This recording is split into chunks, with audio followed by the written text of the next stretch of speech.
do monsters come from? Are they always lurking under the beds of small children, beneath stone bridges, behind ancient trees, swimming in the deepest oceans, prowling desolate Himalayan peaks, in all the dark and unknown places of our world? Are they the stuff of legends, of folklore, of age-old tales born of generations, of collective fears and doubts? Are they the shadows where the light of science and statistics and certainty has not yet penetrated? Or do monsters come creeping from within our own minds? Are they the offspring of our most secret dreams and anxieties, to shape our souls, give thoughts we cannot speak, and images we cannot see? Are monsters not from shadowy, unknown places around us, but instead are they from the darkest corners within us?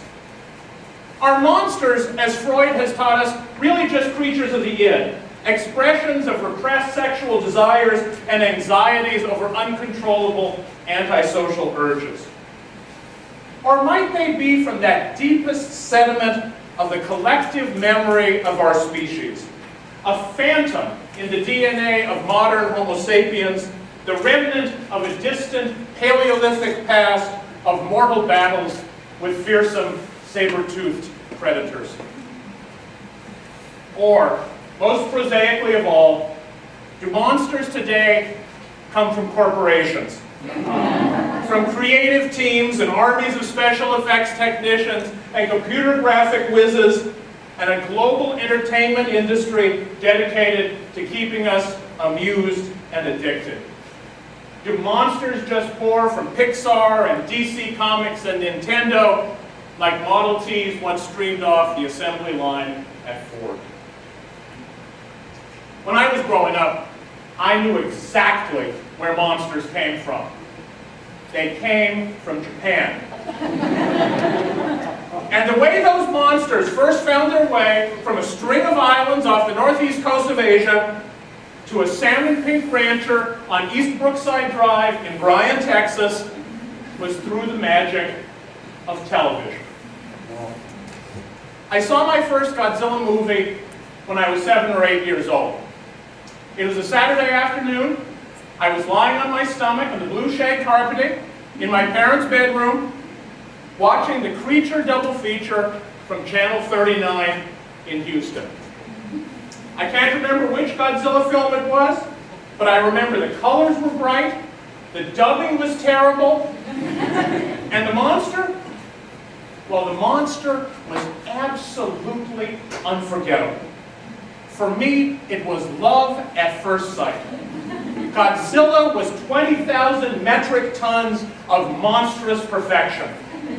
A nerdy little Japanese-American kid's fantasy ideal of strength and power and freedom. Not so secretly, of course, I really wanted to be Godzilla. I wanted to drag my big reptilian feet through Asian cities. I wanted to swat jet fighters out of the sky with my huge claws and crush commuter trains with my massive jaws.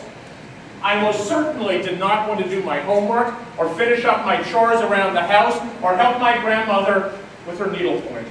I wanted to be a badass monster with an attitude.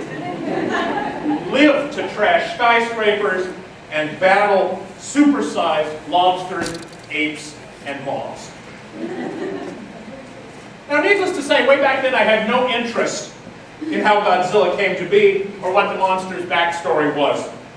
I knew he was from Japan and that he was awesome. And that was enough for me. But in the 40 or so years since I first made the acquaintance of the King of the Monsters, I have come to learn a lot about Godzilla and his origins. And Godzilla, I can tell you, is one complex dude. He did not crawl out from one particular bridge or emerge from one specific person's tortured id, but instead was imagined and animated from an unlikely intermingling of cultural, economic, and political forces swirling in Japan in the mid-1950s. Now, many people assume Godzilla had his roots in Japanese mythology, in the island's rich imaginative history of phantoms, goblins, and monsters, known collectively as yokai, or strange creatures. And while there are indeed dragons in the Japanese tradition, with at least a passing resemblance to Godzilla, there was no beast of the size or the destructiveness or, of course, the radioactivity of the king of the monsters in Japan's folklore. Godzilla's origins may in fact have been as much imported as homegrown. In 1952, just before the first Godzilla film was made, the 1933 Hollywood classic King Kong was re-released and was a huge hit internationally. The next year, the Warner Brothers film The Beast from 20,000 Fathoms, about a brontosaurus that swims up the Hudson River, stomps through Manhattan, and ends up being barbecued at Coney Island, broke box office records globally. These successes inspired filmmakers and studios around the world, including in Japan, to think hard about monster-in-the-loose movies featuring giant creatures wreaking havoc in cities. But we can't forget, way back in 1954, Godzilla was also very much torn from the headlines and born of a recent and raw national history of defeat, suffering, and vulnerability. In March of 1954, a small Japanese fishing boat called, of all things, the Lucky Dragon No. 5, strayed near a little speck of coral in the Marshall Islands named Bikini Atoll. The fishermen awoke to a brilliant flash of light, followed by a dusting of very fine, almost magical powder that they discovered glowed in the dark. It turned out that the crew of the Lucky Dragon were unfortunately and unknowingly the closest human witnesses of Castle Bravo, the most powerful hydrogen bomb test ever conducted by the United States. The fishermen subsequently all developed radiation sickness. One died, contaminated tuna accidentally entered the market in Japan, and all hell broke loose in the Japanese media. Washington denied the test, alleged that the sailors just had food poisoning, and the big Tokyo newspapers proclaimed the Lucky Dragon incident to be America's latest nuclear attack on Japan. Considering that this took place less than a decade after the atomic bombings of Hiroshima and Nagasaki, at a time when Cold War tensions ran high, and Japan was a poor, weak nation, still recovering from a humbling defeat, it is hardly surprising that nuclear anxieties and apocalyptic nightmares reached a fever pitch in 1954. The story of Godzilla's genesis that's usually told gives credit to a producer at Toho, one of Japan's major film studios, named Tanaka Tomoyuki. Tanaka, it is said, was flying back to Tokyo in 1954 from filming a blockbuster in Indonesia. As he looked out the airplane window at the broad expanse of the South Pacific, he thought about the commercial success of King Kong and the public outcry over the Lucky Dragon, and he had a light bulb moment. What if a dinosaur, irradiated by American H-bomb testing, were to rise from the seas and attack Japan? Whether or not this was exactly how it happened, when Tanaka got back to his desk at Toho, he commissioned a noted science fiction author to write a story for his new movie. He researched what paleontologists at the time believed dinosaurs looked like, and for that he turned to a recent article in Life magazine. And he hired some of the best talent in Japan to realize his cinematic vision. Notably, for director, he chose Honda Ishiro, a rising star who was committed to making a thoughtful, high-quality picture that explored Japan's atomic age anxieties and warned the world about the dangers of nuclear testing. Honda had passed through Hiroshima only a week or so after the H-bomb, and consequently was a staunch pacifist with an axe to grind. Thus, from the very start, Godzilla was not just a great big lizard with a peculiar dislike for Japan. The monster was a poster child for anti-nuclear sentiments, a potent symbol in a nation still recovering from defeat, and a big investment for a studio hoping to cash in on a Japanese creature feature. From this complicated heritage, the Godzilla phenomenon would grow. In the 60 years since the first movie, Godzilla, opened to record ticket sales in Tokyo, 28 Godzilla features have been made by Toho, and 2 in Hollywood. A 1998 TriStar production starring Matthew Broderick and a skinny velociraptor with postpartum depression. And the far better 2014 Legendary Pictures offering with an obese, America-loving monster. Over the decades, the Godzilla films have circulated globally, and the King of the Monsters has become an international pop culture icon. Godzilla is at once recognized as a symbol of Japan, immortalized in more New Yorker cartoons than even that most Gotham of monsters, King Kong, but also a global property, a monster that audiences around the world can embrace as their own. One 1985 poll revealed that Godzilla was the third most famous Japanese person in America, after Emperor Hirohito and Bruce Lee, who wasn't even Japanese, of course, but at least was a person. And just as Godzilla was inspired by Hollywood creatures, so the King of the Monster inspired knockoffs around the world, including giant cinematic lizards that attacked London, Copenhagen, Seoul, and Hong Kong. Perhaps the oddest movie inspired by Godzilla was Pulgasari, a hilarious 1985 film made by none other than the bouffanted, jumpsuited North Korean dictator Kim Jong-il. For this communist morality play, the movie-loving Dear Leader kidnapped a director from South Korea and hired the actor in Godzilla's rubber suit from Japan to play the monster, an odd bipedal, half-bull, half-dinosaur that just loves to kill oppressive aristocrats and liberate downtrodden peasants. Now, while I understand why I love Godzilla, understanding why so many other people do is no easy matter.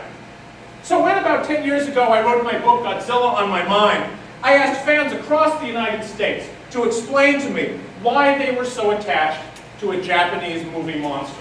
And I was a little surprised by the responses I received. Some took to Godzilla just as I first did, that love on first sight reaction. He was big and powerful and made things explode. But others appreciated him in different, sometimes very individual and oddly intimate ways.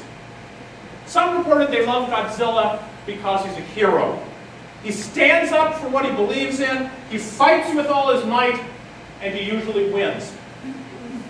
Some saw Godzilla as a buddy, the kind of guy they would want to go out and grab a beer with, were he not 150 feet tall and radioactive. An unexpected number of women described Godzilla as almost their dream date. Tall, good-looking, tough, charismatic, in short, the strong, silent type.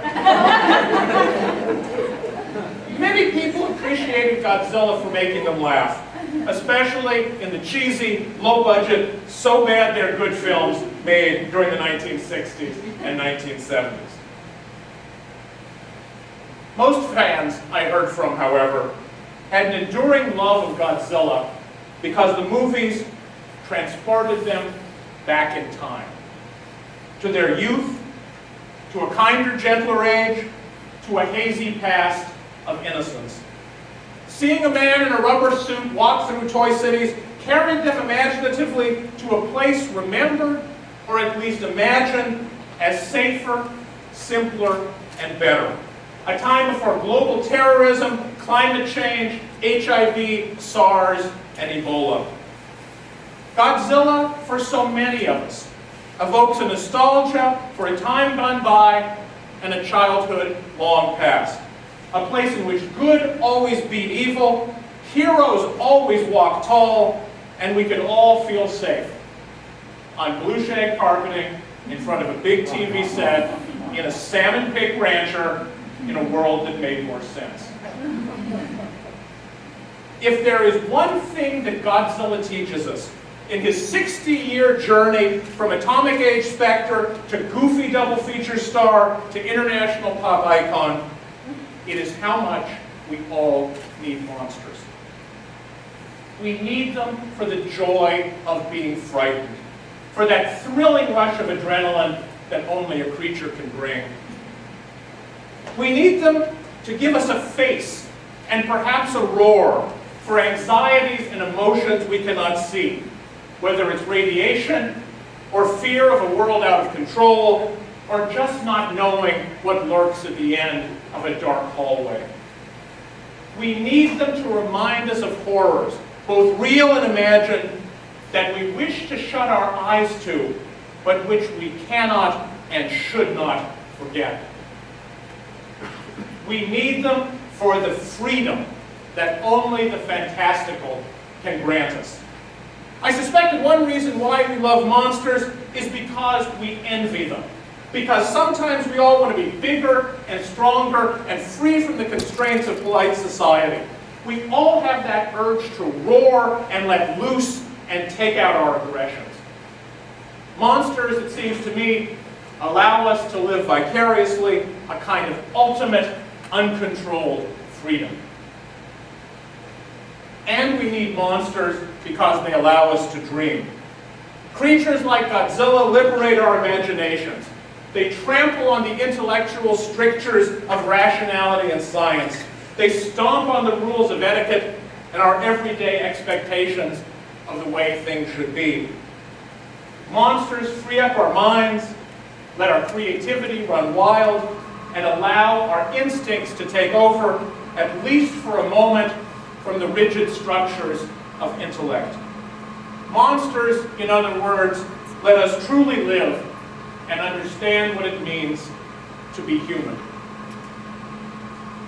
We should not become too cynical, too wise, too mature, too sophisticated for monsters.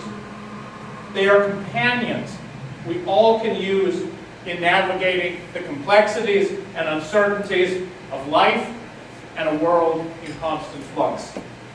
And in their terrifying inhumanity, they remind us of our deeply human needs, desires, and vulnerabilities. Those commonalities that transcend place and time and culture.